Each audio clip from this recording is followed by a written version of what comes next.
Hello students, welcome to my class. So in this video, I will be discussing about another important topic that comes under Unit 1, that is photosystem 1 and 2 in the cleavage of water. So to begin with the introduction of this topic, we are discussing here about photosynthesis process. You know that photosynthesis is a method by which green plants they synthesize food for themselves, correct? Food and energy. So this process is not just utilized by green plant, but also it is seen in some photosynthetic organisms that can do photosynthesis. Okay, and what is happening here? Solar energy is converted into chemical energy, and then food is synthesized. So the energy from sunlight drives the reaction of carbon dioxide and water molecule to produce oxygen and glyceraldehyde 3-phosphate. That is, to break down carbon dioxide and water molecule, what is used? The energy from the sunlight is used. Then it is broken down to give oxygen and glyceraldehyde 3-phosphate, which is later converted to glucose, sucrose, and other sugar molecule. Nothing but your food or energy source. Okay, so this is the overall reaction of photosynthesis, that is 6CO2 plus 6H2 gives you C6H12O6, which is glucose, and 6 oxygen atoms are released. So that was a basic introduction to what photosynthesis is. Now, photosynthesis actually is a complex mechanism that is happening in the chlorophyll pigment of the plant, and it is broken down into two stages. It happens in two stages. That is, one is a light reaction and one is a dark reaction. These are the two stages involved in photosynthesis process. Okay, so light reaction, as the name tells you, it occurs in the presence of light, and dark reaction does not require light energy to occur. So what happens in light reaction? It involves electron proton transfer process. That is, protons or nothing but light rays that are the energy from the proton is transferred to the electrons that are present in the pigment. Okay, that is what happens in light reaction. What happens in dark reaction? It is also termed as Kelvin cycle. Here it involves the use of carbon dioxide to synthesize carbohydrate. That is, here carbon dioxide is further synthesized to give biosynthesized to give carbohydrates. So let us individually study light phase reaction and dark phase reaction, and what are the two reactions. That is, what is the reaction in light phase reaction and the reaction in dark phase. So in light phase reaction, it involves the capture of light, definitely, because it is a reaction that occurs in the presence of light. If light is not there, light phase reaction cannot occur. So it involves, the first step is capturing of light by some light absorbing pigment, and then this captured light leads to the oxidation of water to give oxygen. So you can see here two molecules of water is there, which is oxidized to give oxygen.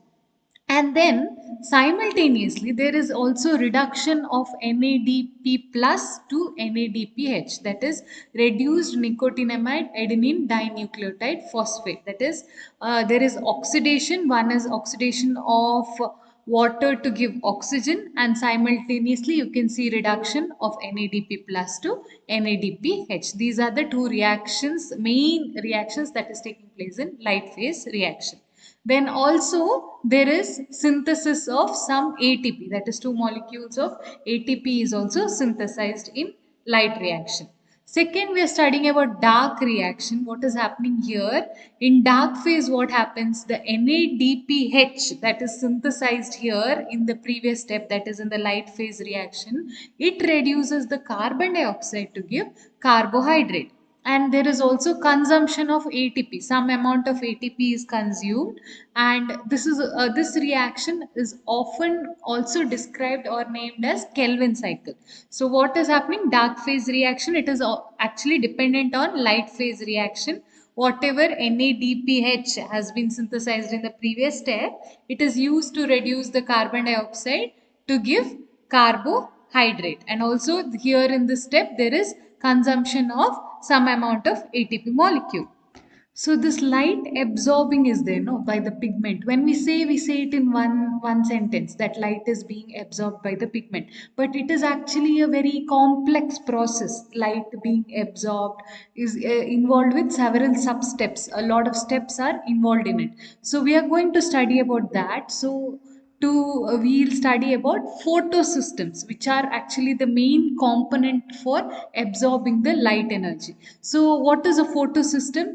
This light absorption process, it is associated, who is doing this light absorption process is the large protein complexes that are present in the thylakoid membrane of chlorophyll. You know that chlorophyll has a part called as a thylakoid membrane. Okay, in that there are large protein complexes. Those complexes are called as a photosystems. These photosystems are the ones that are responsible for the absorption of light and all the further reactions. So what are photosystems, students? These are protein complexes that are present in the thylakoid membrane of the chlorophyll, who are responsible for the absorption of light energy and all the further reaction. So what does a photosystem consist? It consists of large number of capturing pigments, definitely, because it needs to capture light, right? Like a solar water heater, you have that large plate that captures the light pigment. Same way here in photosystem, it has lot of pigments that will capture the solar energy, and then it is surrounded by a reaction center complex. Here this is like a center where all the energy, solar energy that is absorbed by the pigment, is sent to this reaction center for further reaction. And there are two kinds of photosystem, photosystem 1 and photosystem 2. Okay, both of which are capable of capturing of light. So we will study in detail the structure and function of both photosystem 1 and 2. So how is the sequence? That is, photosystem 2 is the first one to absorb the light and carry out the reaction, and then that reaction is then continued in photosystem 1. So although it is named as photosystem 1 and 2, photosystem 2 is the first one to absorb the light and begin the reaction, and then the continuation and end of the reaction will happen in photosystem 1. Now we will study each of it individually. So, how does this photosystem actually capture the light energy from the sun that is coming? How is this photosystem able to capture? So, as we discussed in the previous slide, we said that there are pigments that are able to capture. These pigments, they are nothing but like antenna. Okay, the antenna, you know, that captures signal, correct? Same way here, this antenna, which consists of chlorophyll A, and instead of capturing signal, this is capturing solar energy. So there are antenna consisting of chlorophyll A. This is very important. It has chlorophyll A, and there are some other accessory pigments which can capture different color light of different. These pigments are of different color, which are used to absorb light, which are at different wavelength. You know that light, there will be different, a range of wavelength of light will be there in the sunlight. So what does this antenna do? It captures light of a specific wavelength. It does not want all of it, maybe certain wavelength of light it will capture. Then what happens to that captured light? It is transferred to the reaction center. Okay, which is present here in the middle. So if this is the photosystem, general representation of photosystem, this is a light, one particular wavelength of light is captured by the antenna of the photosystem, then it is sent to the reaction center. You can see this is a reaction center. So when this light energy reaches the reaction center, what happens? There are electrons that are there in the reaction center.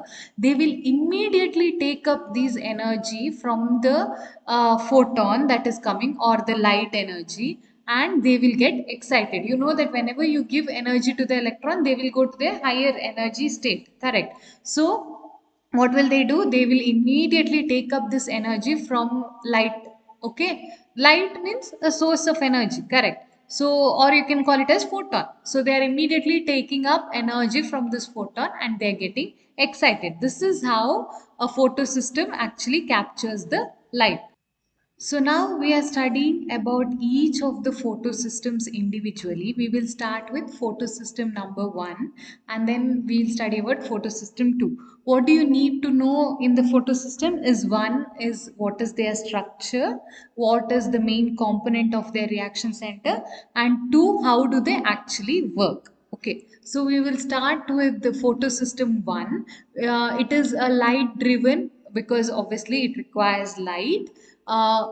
Plastocymine ferredoxin oxidoreductase that is present in the thalcaloid membrane. You can see it in cyanobacteria and chloroplast. Okay, cyanobacteria is one such bacteria which can perform photosynthesis, correct? So it is seen in this bacteria as well as in the chloroplast of plants, and it is very good in absorbing solar energy, very efficient, and it can capture energy from the sun and convert it into electrical energy. Also, the reaction center, you know that every photosystem has a main component, that is its reaction center. It contains chlorophyll A molecules. And what wavelength of light does photosystem 1 absorb? It absorbs 700 nanometer wavelength, not any other. It absorbs specifically, it absorbs the light of 700 nanometer wavelength. Okay, so you can also call it as P700, photosystem 700, that is, it absorbs the wavelength of 700 nanometer in the light. So, what does a structure actually consist of? This is the structure. There are a lot of, strands that are strangled like this together. So, each of that strand, it has a homotrimer structure. Each of the strands also called as trimers, and all these trimers, they contain a subunit. Okay. So, in that subunit, what and all is there? There are 12 different types of protein molecules bound to in that single subunit present in each trimer. There are different types of protein, that is 12 different types of proteins are there, which are bound to 96 molecules of chlorophyll A, 2 molecules of reaction center chlorophyll P700, 4 accessory molecules, and 90 molecules that serve as antenna pigments. So all these are there in the subunits of each trimer. Okay, and other than that, there are 22 carotenoid molecule which also serve in capturing light. Then there are 4 lipid molecule, 3 clusters of Fe4S4, and 2 phylloquinones that are present in the structure. Next, we are studying how does this photosystem 1 function. So working of photosystem 1. Now students, already in the previous slide I told you it is photosystem 2 which starts the reaction. Working of photosystem 2 is the one that starts and then that reaction is continued in photosystem 1. So now here this step is there. No, it is actually the continuation after photosystem 2. So I will give you, I'll tell you what happens in photosystem 2. In photosystem 2, actually one electron will be there, and you know that solar energy is falling, the pigments will absorb that energy and it will reach the reaction center where this electron is there. It absorbs that solar energy, or you can also tell it as absorption of photon, which is nothing but your light energy. It absorbs that light energy and it gets excited. Then it comes to photosystem 1. Now that's what happened in photosystem 2, which we'll be studying next. But for you now, I already told what is happening in photosystem 2. One electron is absorbing some amount of energy from light. Okay, and it is getting excited. Then that excited electron enters the photosystem 1. From 2 it is leaving and it is coming and entering the photosystem 1. How is it coming? Through an electron transport chain. So it's like a bridge between photosystem 1 and photosystem 2. That electron that has left, got excited in photosystem 2, comes through that bridge, that is nothing but electron transport chain, to photosystem 1. Okay, so here that it comes through that bridge to photosystem 1. As soon as it reaches photosystem 1, what happens? It loses that energy. Now electron is in an excited state because it has absorbed energy and come with that absorbed energy, higher energy level in photosystem 1. Now, as soon as it reaches photosystem 1, it loses that extra energy. That energy that is lost, it is utilized to transport hydrogen through the membrane into the alkaloid lumen to generate ATP. So that energy fall is there, no, that electron which entered photosystem 1, which was initially excited in the excited state. Why? Because it had absorbed energy from light. Okay, so it was in excited state, it comes to photosystem 1 and loses that extra energy, and that energy is utilized to transport hydrogen through the membrane. And once it has lost that extra energy, which state does it come to? Initially it was in higher energy state, now it comes to ground state. Correct. As soon as it reaches to ground state, once again, you know that photosystem 1 also can capture light. So once again, it will take up energy from the light that is falling on photosystem 1, and it will get excited. Once again, that electron is getting excited in photosystem 1. And this excited electron in the photosystem 1 oxidizes the NADP plus to NADPH. And you know that this NADPH is required for Kelvin cycle. That is the dark phase reaction in photosynthesis, which we already studied. So this is happening, all this is happening in light phase reaction, where in simple steps, how can we tell what and all is happening, students? One electron which is in excited state is coming from photosystem 2 to photosystem 1. Okay, so it is entering photosystem 1. As soon as it enters photosystem 1, it will lose its energy and it will come to ground state. As soon as it comes to ground state, that energy that is lost is used to transport the hydrogen through the cell membrane, and it is used to generate ATP. And what happens to that electron? Since it has lost energy, it has gone to the ground state. Now, once again, it absorbs energy from the photon or light energy that is falling on photosystem 1, and once again it goes to excited state. Same time when it is going to excited state, there is also oxidation of NADP plus to NADPH, which is then sent for Kelvin cycle or dark phase reaction.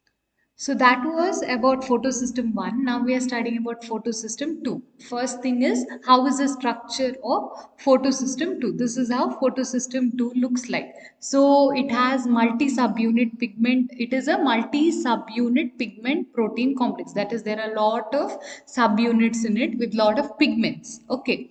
And what is the main core of a photosystem? It is a reaction center, and here it absorbs the light of wavelength 600 nanometer. Okay, the reaction center here also has chlorophyll A pigment which can absorb light of wavelength 680 nanometer. There in photosystem 1, it was absorbing light of wavelength 700 nanometer. Here photosystem 2 is very specific, it absorbs light of wavelength 680 nanometer, so it is also called as P680. Okay, and what is a major reaction that occurs in photosystem 2 is nothing but the splitting of water. Water splitting is a main reaction that occurs in photosystem 2. That is something you need to know. Main function is water splitting that occurs in photosystem 2.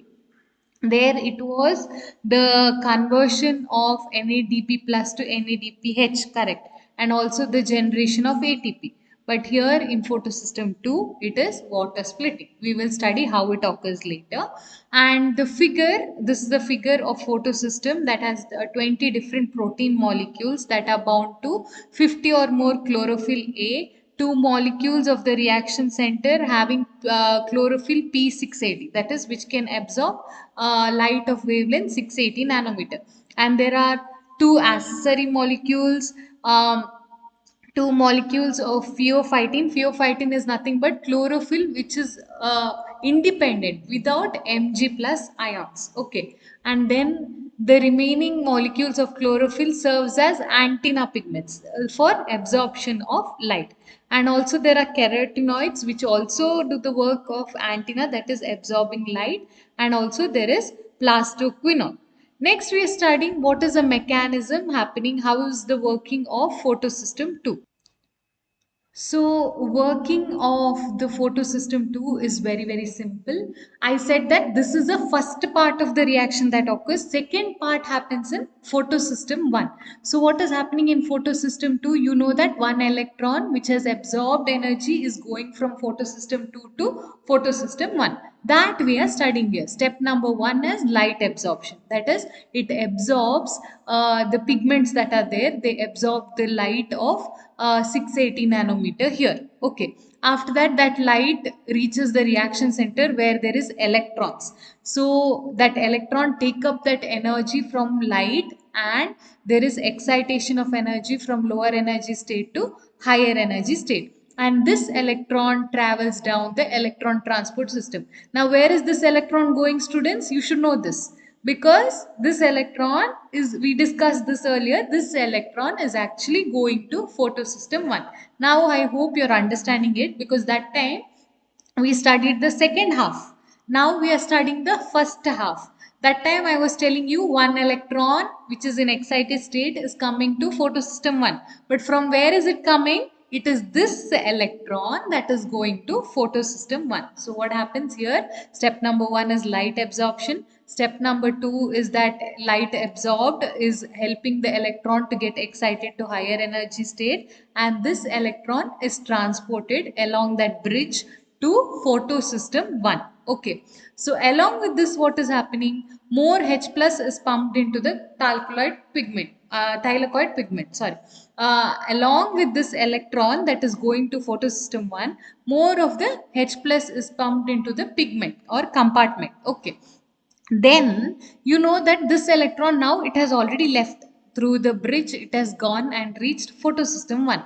But what has happened in photosystem 2? There is a vacancy that is there, that is photosystem, meanwhile the photosystem lost its electron and there is vacant spot. Okay, so what is happening? This is replenished, or that spot is filled by splitting of water to form H plus and O2. Correct. One electron is gone, so there is a vacant spot in photosystem 2. Like that, many electrons will keep going, so that vacancy will be created in photosystem 2. So to replenish that, there is photolysis, or there is splitting of water molecule to give H plus and O2. So this H plus is kept inside the thylakoid membrane, and O2 is a source of oxygen in our atmosphere. That is, you know that by photosynthesis reaction, by the end, plants will give out oxygen which we are breathing. Correct. So that oxygen is coming from here, that is by splitting of water.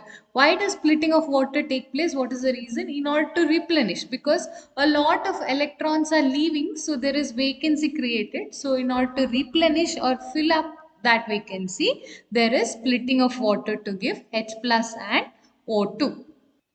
Now, photosystem 1 and 2 we studied individually, but you know that both of this are like a movie. They are like the first half and second half of the movie. Together, they make a movie. Or they are working together. So, can we study the whole, both of them, photosystem 1 and 2 together? How do they work in coordination with one another, and how do they work together? So, we will study all that we have studied previously once again, everything put under one slide, summarizing how both photosystem 1 and 2 they work together. Okay, now you should know this, we studied this already previously. This is just a summary. Who starts the work? Where does the reaction start? It starts in photosystem 2. That is, first the light energy is absorbed in photosystem 2. As soon as light energy is absorbed, what happens? 680 nanometer light energy is absorbed. The electron that is present in the reaction center, it gets excited. Correct. Then what happens? That electron leaves the photosystem 2. Because of that electron leaving, what is happening? A hole is being created in the photosystem 2. That is, a vacancy is being created in photosystem 2. In order to fill up that vacancy, what happens? There is water splitting.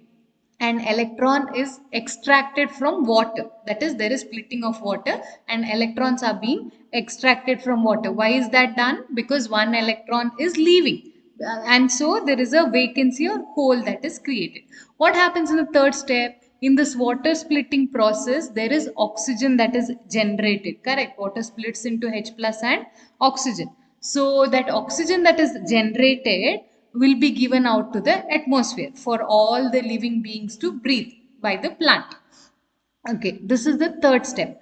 Where does the fourth step start? Fourth step, photosystem 1 comes into picture. That is that electron that is coming out from photosystem 2 passes through a bridge and goes, that bridge is called as electron transport chain. Okay, so it goes through that electron transport chain and it reaches photosystem 1.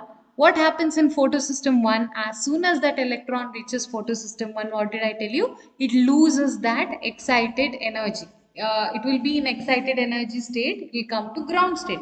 It loses that extra energy. Because of the loss of extra energy, that extra energy that is being lost is utilized to do chemiosmosis. That energy does not become wasted, it is utilized for performing chemiosmosis, which is a transfer of H plus ion across the thylakoid membrane. Okay, now photosystem 1 has this electron which has lost its energy and come to ground state.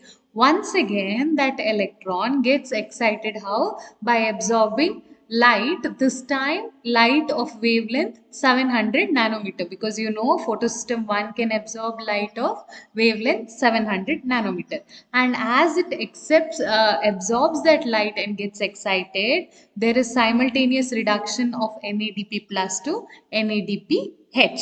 Okay, so by the end we have NADPH that is synthesized, and then this NADPH is transferred for Kelvin cycle, that is dark phase reaction. So this entire working of photosystem 1 and 2 together compile, and that is the entire working of light phase reaction. Okay, then the dark phase reaction occurs where this NADPH goes into the Kelvin cycle. That is a dark phase reaction. This whole thing that we studied now is nothing but a part of light phase reaction, because all this occurs in the presence of light. And one more important point that I've highlighted here, what is a Z scheme? Okay, so this, you know that one electron that is excited here is flowing from P650 to P700. That is from photosystem 2 to photosystem 1, that excited electron goes, correct? So the pathway it follows, it looks, when we draw a redox potential diagram, that pathway looks like Z. Hence, that is described as Z skip. That is nothing but that excited electron traveling from photosystem 2 to 1, and the pathway it follows, it looks like Z when we draw it. So, it is called as a Z skip.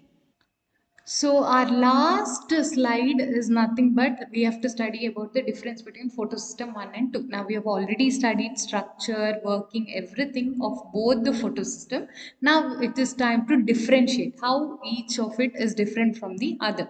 Now main difference is, one is photosystem 1 is present in the outer surface. Both of them are in the thylakoid membrane only, but photosystem 1 you can find it in the outer surface, whereas photosystem 2 is present in the inner surface. Second difference, you know this, photosystem 1 absorbs light of wavelength 700 nanometer, whereas this absorbs light of wavelength 680 nanometer. So photosystem 1, it's a continuation of this point. You can tell that it absorbs light of longer wavelength, that is more than 680. Whereas this one absorbs light of shorter wavelength, that is less than 680. More than 680 it cannot absorb.